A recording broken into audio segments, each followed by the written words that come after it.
जानवरों में गधा सबसे ज्यादा बुद्धिहीन समझा जाता है।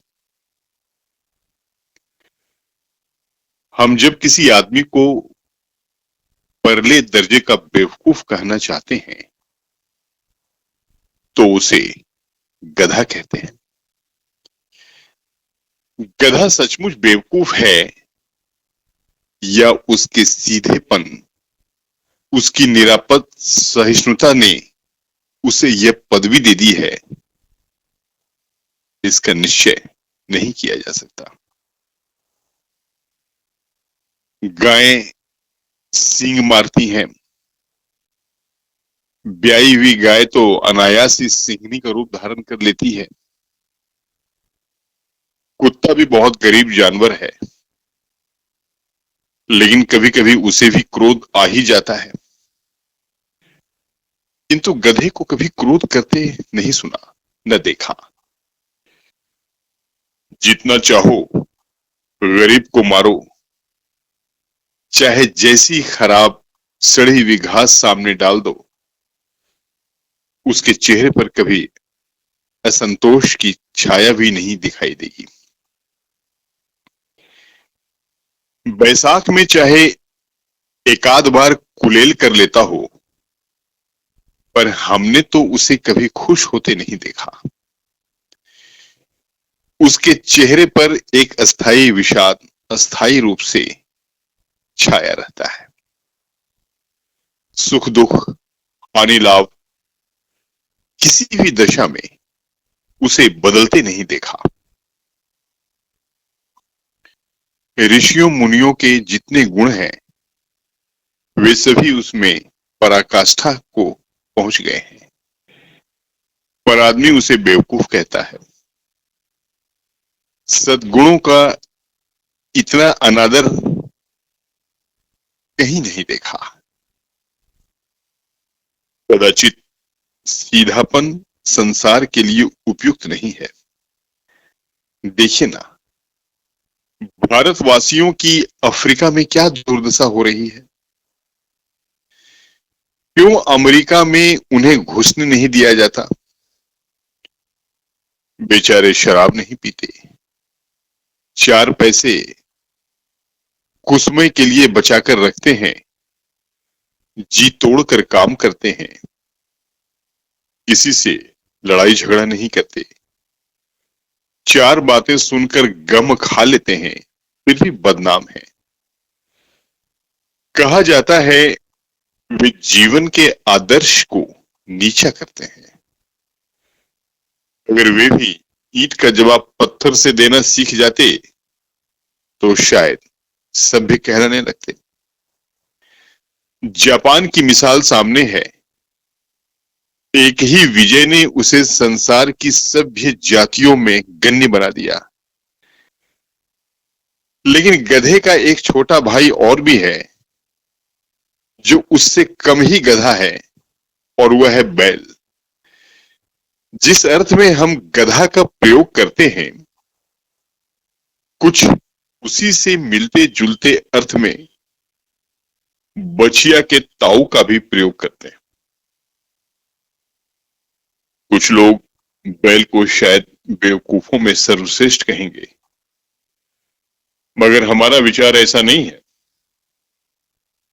बैल कभी कभी मारता भी है, कभी कभी अड़ियल बैल भी देखने में आता है, और भी कई रीतियों से अपना असंतोष प्रकट कर देता है। अतएव उसका स्थान गधे से नीचा है। झूरी काछी के दोनों बैल के नाम थे हीरा और मोती। दोनों अच्छाई जाति के थे, देखने में सुंदर, काम में चौकस, डील में ऊंचे। बहुत दिनों साथ रहते रहते दोनों में भाईचारा हो गया था। दोनों आमने सामने या आसपास बैठे हुए एक दूसरे से मूक भाषा में विचार विनिमय करते थे। एक दूसरे के मन की बात कैसे समझ जाता था, हम नहीं कह सकते। अवश्य ही उनमें कोई ऐसी गुप्त शक्ति थी जिससे जीवों में श्रेष्ठता का दावा करने वाला मनुष्य वंचित है। दोनों एक दूसरे को चाट कर और सूंघ कर अपना प्रेम प्रकट करते। कभी कभी दोनों सींग भी मिला लिया करते थे, विग्रह के नाते से नहीं, केवल विनोद के भाव से, आत्मीयता के भाव से। जैसे दोस्तों में घनिष्ठता होते ही धौल धप्पा होने लगता है। इसके बिना दोस्ती कुछ फुसफुसी, कुछ हल्की सी रहती है, जिस पर ज्यादा विश्वास नहीं किया जा सकता। जिस वक्त ये दोनों बैल हल या गाड़ी में जोत दिए जाते और गर्दन हिला हिलाकर चलते, उस वक्त हर एक की यही चेष्टा होती थी कि ज्यादा से ज्यादा बोझ मेरी ही गर्दन पर रहे। दिन भर के बाद दोपहर या संध्या को दोनों खुलते तो एक दूसरे को चाट चूट कर अपनी थकान मिटा दिया करते। नाद में खली भूसा पड़ जाने के बाद दोनों साथ उठते, साथ नाद में मुंह डालते और साथ ही बैठते थे। एक मुंह हटा लेता तो दूसरा भी हटा लेता। संयोग की बात है, झूरी ने एक बार गोई को ससुराल भेज दिया। बैलों को क्या मालूम वे क्यों भेजे जा रहे हैं। समझे मालिक ने हमें बेच दिया। अपना यूं बेचा जाना उन्हें अच्छा लगा या बुरा कौन जाने, पर झूरी के साले गया को घर तक गोई ले जाने में दांतों पसीना आ गया।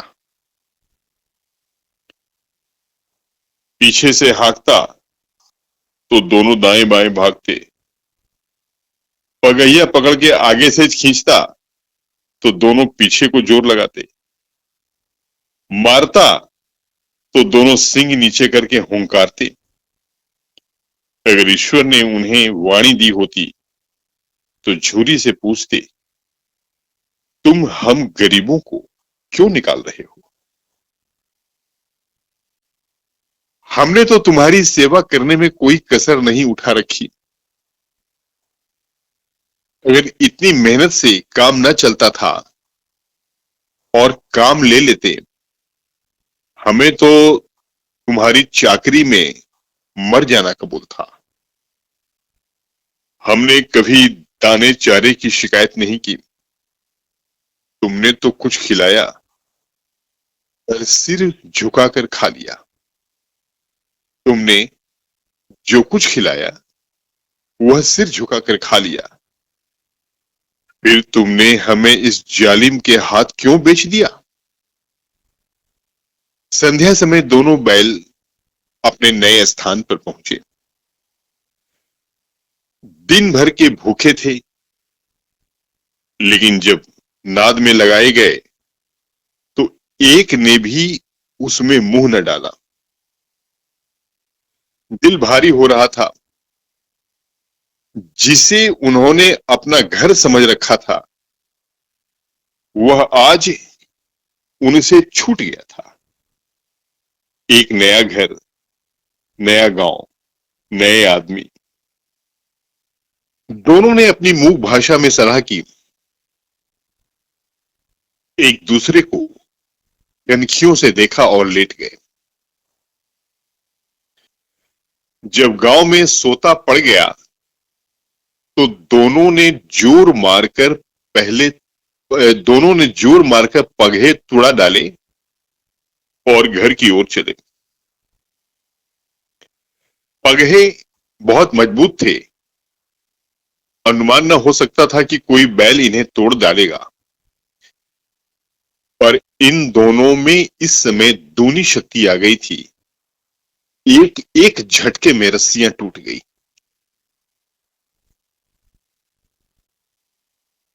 झूरी प्रातःकाल सोकर उठा तो देखा कि दोनों बैल चरनी पर खड़े हैं।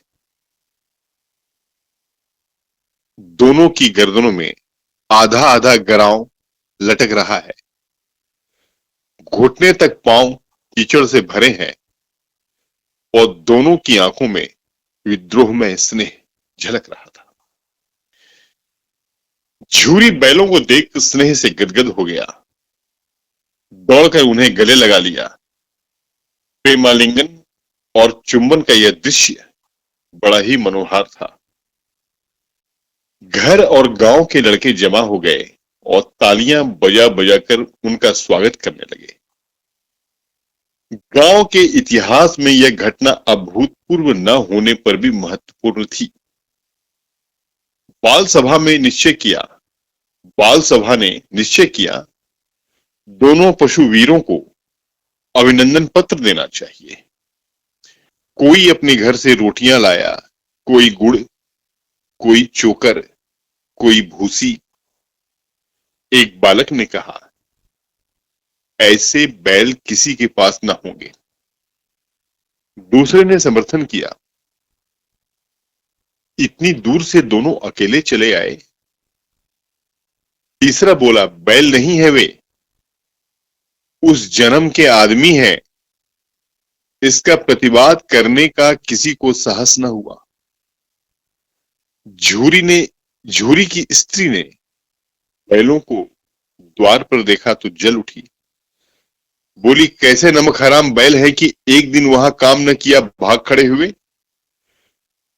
झूरी अपने बैलों पर यह आक्षेप न सुन सका। नमक हराम क्यों है? चारा दाना न दिया होगा तो क्या करते? स्त्री ने रोब के साथ कहा, बस तुम ही तो बैलों को खिलाना जानते हो,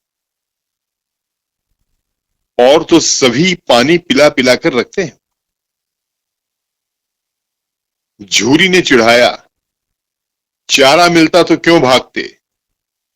स्त्री चिढ़ी, भागे इसलिए कि वे लोग तुम जैसे बुद्धुओं की तरह बैलों को सहलाते नहीं, खिलाते हैं तो रगड़ जोतते भी हैं। ये दोनों ठहरे कामचोर, भाग निकले।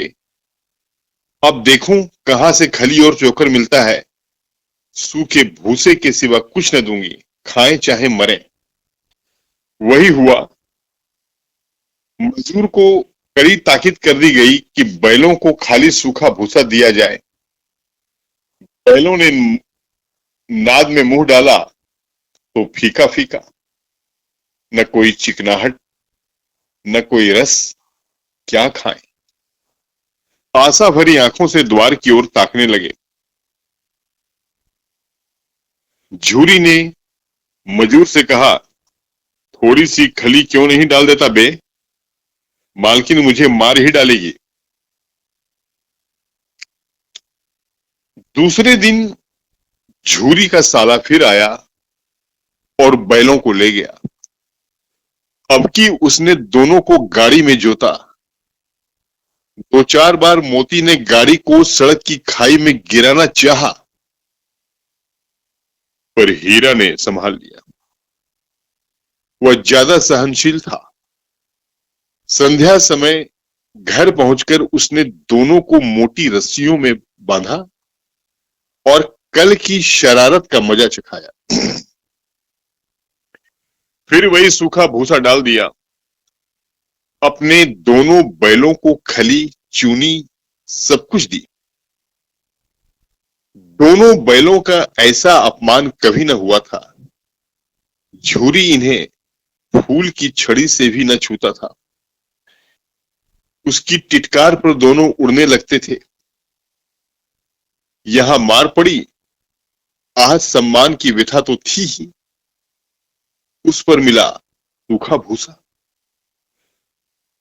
नाद की तरफ आंखें तक न उठाई। दूसरे दिन गया ने बैलों को हल में जोता, पर इन दोनों ने जैसे पांव न उठाने की कसम खा ली थी। वह मारते मारते थक गया, पर दोनों ने पांव न उठाया। एक बार जब उस निर्दयी ने हीरा की नाक पर खूब डंडे जमाए तो मोती का गुस्सा काबू के बाहर हो गया। हल लेकर भागा। हल, रस्सी, जुआ, जोत सब टूट टाट कर बराबर हो गया। गले में बड़ी बड़ी रस्सियां न होती तो दोनों पकड़ाई में न आते। हीरा ने मूक भाषा में कहा, भागना व्यर्थ है। मोती ने उत्तर दिया, तुम्हारी तो इसने जान ही ले ली थी, अब की बड़ी मार पड़ेगी, पड़ने दो। बैल का जन्म लिया है तो मार से कहां तक बचेंगे। गया दो आदमियों के साथ दौड़ा आ रहा था। दोनों के हाथों में लाठियां हैं। मोती बोला, कहो तो दिखा दूं कुछ मजा मैं भी। लाठी लेकर आ रहा है। हीरा ने समझाया, नहीं भाई, खड़े हो जाओ। मुझे मारेगा तो मैं भी एक दो को गिरा दूंगा। नहीं, हमारी जाति का यह धर्म नहीं है। मोती दिल में ऐंठ कर रह गया। गया आ पहुंचा और दोनों को पकड़कर ले चला। कुशल हुई कि उसने इस वक्त मारपीट न की, नहीं तो मोती भी पलट पड़ता। उसके तेवर देखकर गया और उसके सहायक समझ गए कि इस वक्त टाल जाना ही मसलहत है। आज दोनों के सामने फिर वही सूखा भूसा लाया गया। दोनों चुपचाप खड़े रहे। घर के लोग भोजन करने लगे। उस वक्त छोटी सी लड़की दो रोटियां लिए निकली और दोनों के मुंह में देकर चली गई। उस एक रोटी से उनकी भूख तो क्या शांत होती, पर दोनों के हृदय को मानो भोजन मिल गया। यहां भी किसी सज्जन का वास है। लड़की भैरों की थी। उसकी मां मर चुकी थी। सौतेली मां उसे मारती रहती थी। इसलिए इन बैलों ने उसे एक प्रकार की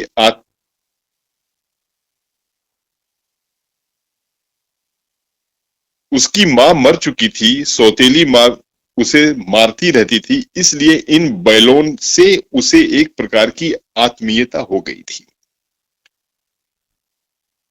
दोनों दिन भर जोते जाते, डंडे खाते, पड़ते। शाम को थान पर बांध दिए जाते और रात को वही बालिका उन्हें दो रोटियां खिला जाती। प्रेम के इस प्रसाद की यह बरकत थी कि दो दो गाल सूखा भूसा खाकर भी दोनों दुर्बल न होते, मगर दोनों की आंखों में, रोम रोम में विद्रोह भरा हुआ था। एक दिन मोती ने मूक भाषा में कहा, अब तो नहीं सहा जाता हीरा, क्या करना चाहते हो। एकाध को सींगों पर उठाकर फेंक दूंगा, लेकिन जानते हो, वह प्यारी लड़की जो हमें रोटियां खिलाती है, उसी की लड़की है जो इस घर का मालिक है। ये बेचारी अनाथ न हो जाएगी तो मालकिन को न फेंक दूं, वही तो इस लड़की को मारती है। लेकिन औरत जात पर सिंग चलाना मना है, ये भूले जाते हो। तुम तो किसी तरह निकलने ही नहीं देते। बताओ, तुड़ाकर भाग चले। हाँ, यह मैं स्वीकार करता हूं, लेकिन इतनी मोटी रस्सी टूटेगी कैसे। इसका एक उपाय है। पहले रस्सी को थोड़ा सा चबा लो, फिर एक झटके में जाती है। रात को जब बालिका रोटियां खिलाकर चली गई तो दोनों रस्सियां चबाने लगे, पर मोटी रस्सी मुंह में न आती थी। बेचारे बार बार जोर लगाकर रह जाते थे। सहसा घर का द्वार खुला और वही लड़की निकली। दोनों सिर झुकाकर उसका हाथ चाटने लगे। दोनों की पूंछें खड़ी हो गई। उसने उनके माथे सहलाए और बोली, खोले देती हूं, चुपके से भाग जाओ, नहीं तो यहां लोग मार डालेंगे। आज घर में सलाह हो रही है कि इनकी नाकों में नकेल डाल दी जाए। उसने गराव खोल दिया, पर दोनों चुपचाप खड़े रहे। मोती ने अपनी भाषा में पूछा, अब चलते क्यों नहीं? हीरा ने कहा, चलें तो, लेकिन कल इस अनाथ पर आफत आएगी, सब इसी पर संदेह करेंगे। सहसा बालिका चिल्लाई, दोनों फूफा वाले बैल भागे जा रहे हैं। ओ दादा, दादा, दोनों बैल भागे जा रहे हैं, जल्दी दौड़ो। गया हड़बड़ा कर भीतर से निकला और बैलों को पकड़ने चला। वे दोनों भागे, गया ने पीछा किया, और भी तेज हुए। गया ने शोर मचाया, फिर गांव के कुछ आदमियों को भी साथ लेने के लिए लौटा। दोनों मित्रों को भागने का मौका मिल गया, सीधे दौड़ते चले गए, यहां तक कि मार्ग का ज्ञान न रहा। जिस परिचित मार्ग से आए थे उसका यहां पता न था। नए नए गांव मिलने गए, नए नए गांव मिलने लगे। तब दोनों एक खेत के किनारे खड़े होकर सोचने लगे, अब क्या करना चाहिए। हीरा ने कहा, मालूम होता है राह भूल गए हैं, तुम भी बेतहासा भागे, वही उसे मार गिराना था। उसे मार गिराते दुनिया क्या कहती, वह अपना धर्म छोड़ दे, लेकिन हम अपना धर्म क्यों छोड़े। दोनों भूख से व्याकुल हो रहे थे।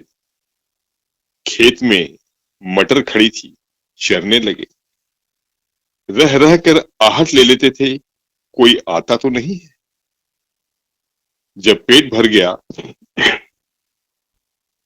दोनों ने आजादी का अनुभव किया तो मस्त होकर उछलने कूदने लगे।